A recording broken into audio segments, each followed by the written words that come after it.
Good afternoon. It's Tuesday, the 27th. Yeah, it's definitely the 27th. Oh, what fun we have had today. As you can see, I'm dressed for winter.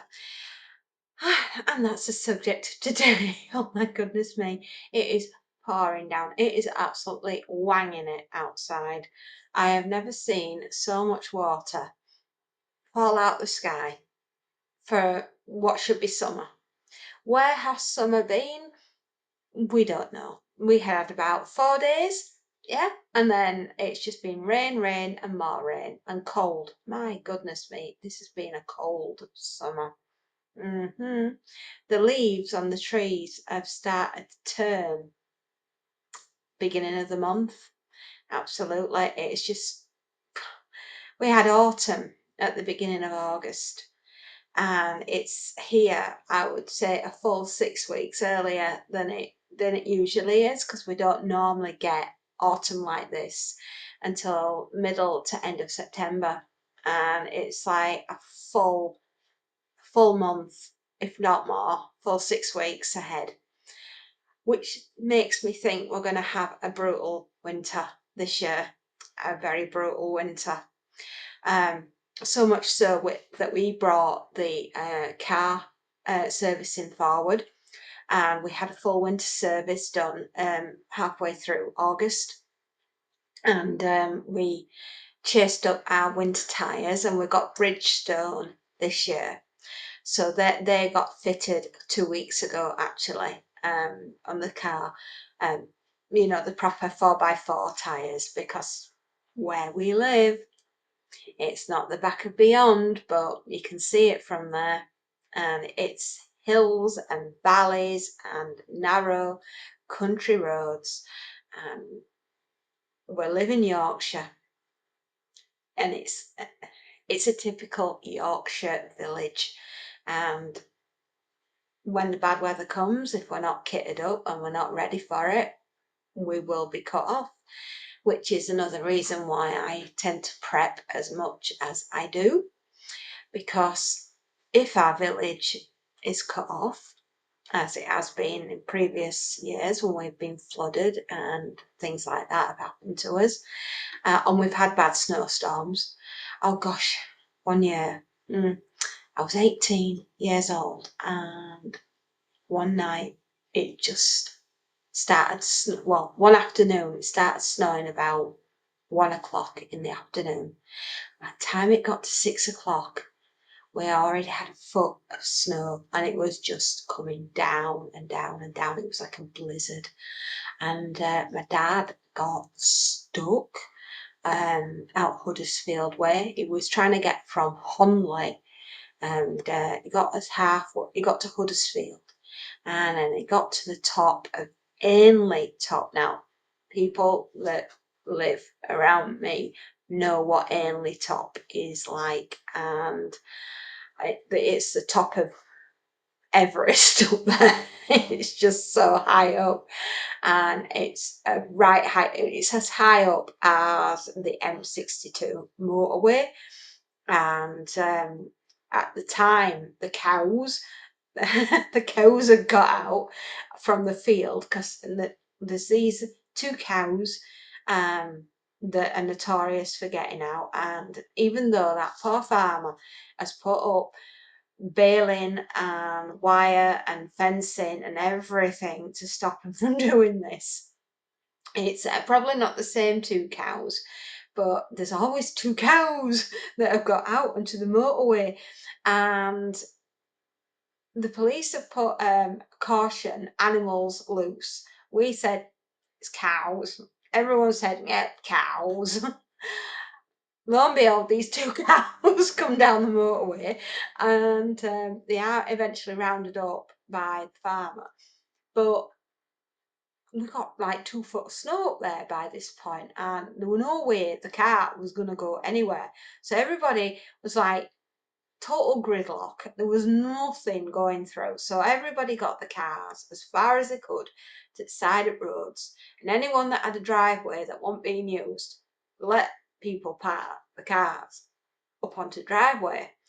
And it was just pandemonium. Got out and they had to walk, and it's a hell of a trek from Henley Top to where we live. And my father must have set off walking about 6, 7 o'clock by the time he managed to get from Huddersfield and through Huddersfield and up and then eventually got stuck there. And it went nearly 3 in the morning before he walked through the door. My mother were convinced that he'd been shot or he'd been run over or something. And he comes in with his briefcase and his hard hat on and his boots. And he just said, I'm bloody Irish, any chance of a cup of tea? Because like we were all sat in the kitchen with Aga on, trying to keep warm. Oh my goodness me, it was just, yeah. And I mean, that was when I was 18. So you can understand that the winters that we get round here can be pretty brutal. So much so that, you know, I'm a big preparer. The garden will get prepared next, and a lot of the branches and the brambles and things like that are just going to get cut straight out and dragged down, bagged up, and taken down tip.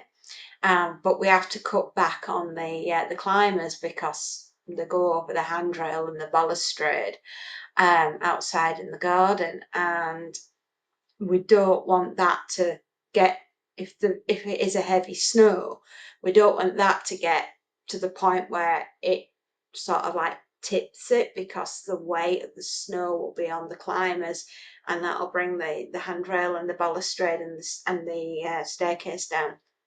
No, we're normal people. We've got a staircase in the garden, but that's because our garden is on 3 different tiers. We've got the bottom one with the astroturf, and then we've got the decking, which is on your second, and then your third at the back. It's like it's tiered up like that.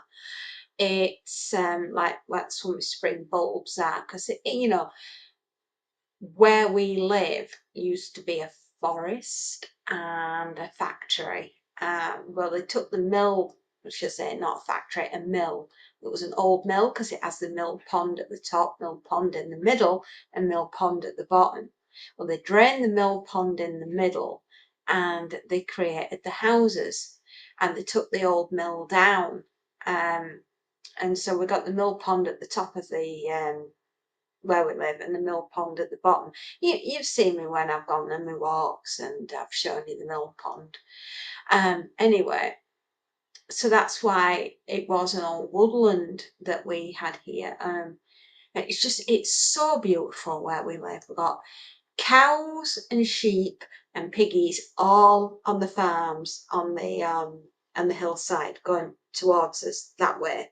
And on this side, we've got more hills and more fields, and we're sort of like nestled in the valley, and it is truly, truly lovely, but pretty remote. And obviously, when bad weather comes, that's it. You know, chances are we will be cut off. So, if I've got plenty of supplies here, not only can I be helping myself, I can be helping my neighbours and make sure that they've got something to eat, because try as we might, not everybody round here prepares in time, and some people don't prepare at all. And you just got to help out where you can. I mean, I'm not saying that they don't have things in, but they just don't tend to do it to the extent that I do. Then again, I've got a daughter that I need to get out because she's a nurse, so she needs to get to the hospital. And my husband is also a highly skilled engineer who does safety valves for the oil rigs up and down Britain and Northern Ireland and Scotland and all around the world, to be honest. He's a specialist valve engineer and he's a safety engineer. So if he says it ain't safe, it don't go out until he knows that it's fixed, and does all the relative stuff that needs to go with it to get it back on the rigs. But he does chemical plants and water plants and gas plants as well. So he has quite the job, and he needs to be able to get into the factory, because if he doesn't, things will not work. And well, if I know oil rigs, they don't like to be down for less than 24 hours. They get a bit funny, they get a bit angry.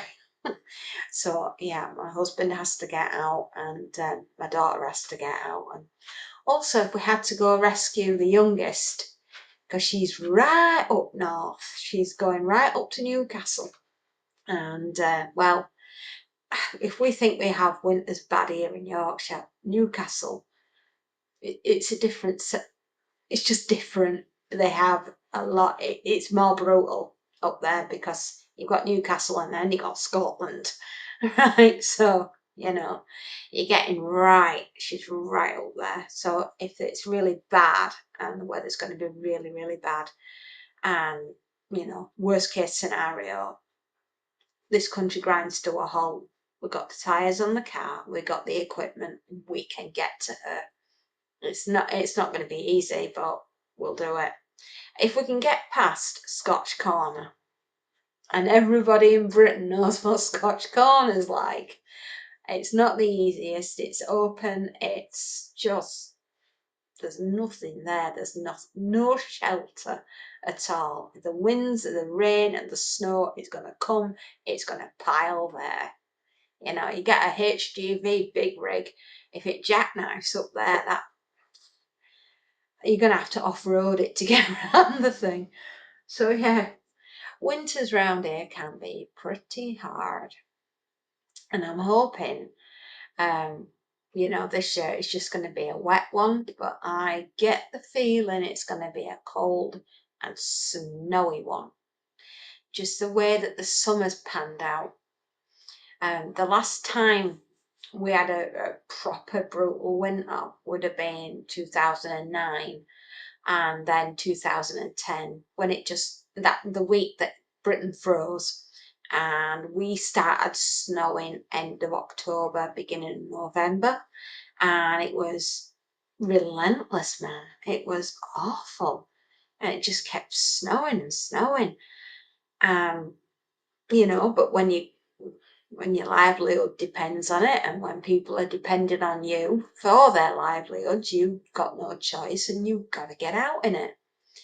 I wish my husband could work from home, but unfortunately, I don't think the house is big enough to take some of these valves in that he'd need to be working on.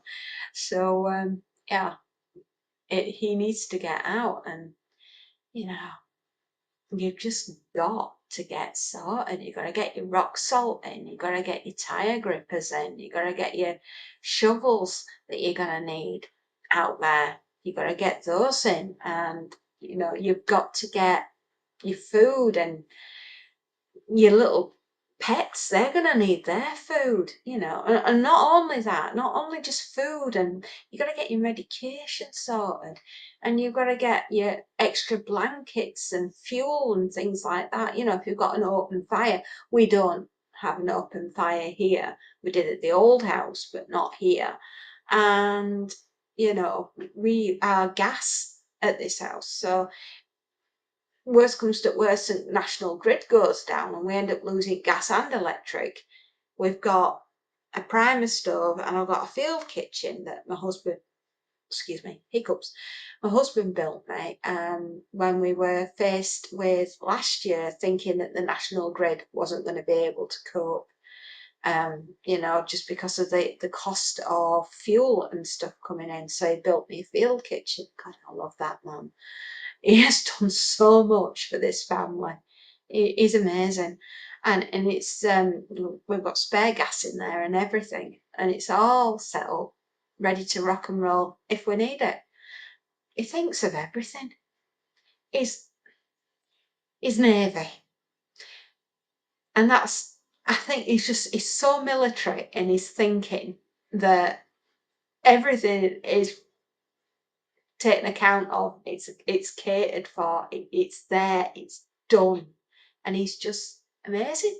And he does it all for us, and we never have to worry. We really don't. So yeah, I think everyone should be getting ready for winter. My husband's always saying, getting ready for winter.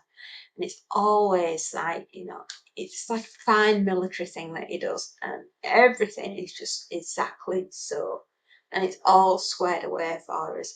I mean, I help, obviously. And there I am doing, getting the food and the blankets in and everything else and the medication and that. But he just takes care of the actual things that we're going to need it, making it an ability for me to cook. And, you know, he's just a proper lovely man, a really, really lovely guy. And he takes care of everything. Yeah. So we're very lucky. But yes, I think winter will be early this year. And I think people need to start planning for winter now. You've probably noticed it's been a cool summer. So, don't leave it till last minute, is what I'm saying. Yeah, make sure you've got your bits and pieces squared away. Yeah. Thank you very much for joining me today. And if you like what I do, give me a thumbs up. And if you really like what I do, you can always subscribe. And I thank you very much, my darlings, for giving up your time and coming here and just joining in and having a chat with me. So take care of yourself, and I'll see you next time. Bye bye.